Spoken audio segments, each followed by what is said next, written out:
Seorang anak di Jakarta Pusat mendapatkan perundungan hingga tersetrum dan pingsan. Perundungan anak di sebuah taman di Kramat Senen, Jakarta Pusat itu sempat terekam CCTV. Dalam video tersebut, anak berusia 6 tahun itu terlihat digotong dua anak kecil lainnya. Kemudian anak itu ditempelkan di tiang listrik.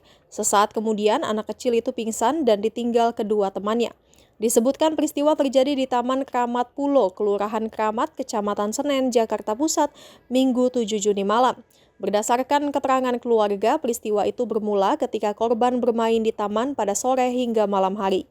Namun diduga korban kemudian diseret oleh dua remaja inisial LNG dan RFN menuju sebuah tiang di area taman yang ternyata mengalami kebocoran arus listrik. Nenek korban Linda mengaku mengetahui kejadian tersebut setelah mendapat kabar dari anaknya mengenai kondisi sang cucu.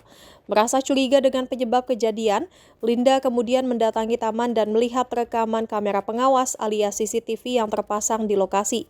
Akibat kejadian itu, korban tidak hanya mengalami sengatan listrik, Linda menyebut cucunya juga mengalami benturan di bagian belakang kepala setelah dibanting.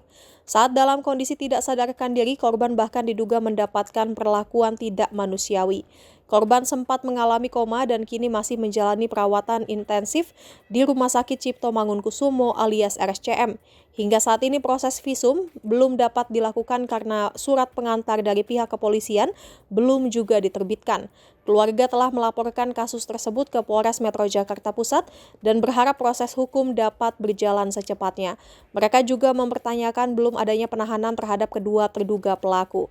Di sisi lain, mantan Ketua RT 6 RW 8 Asep membenarkan adanya kebocoran listrik pada tiang yang berada di area taman. Menurutnya laporan langsung disampaikan kepada PLN dan Suku Dinas Pertamanan Jakarta Pusat setelah insiden terjadi.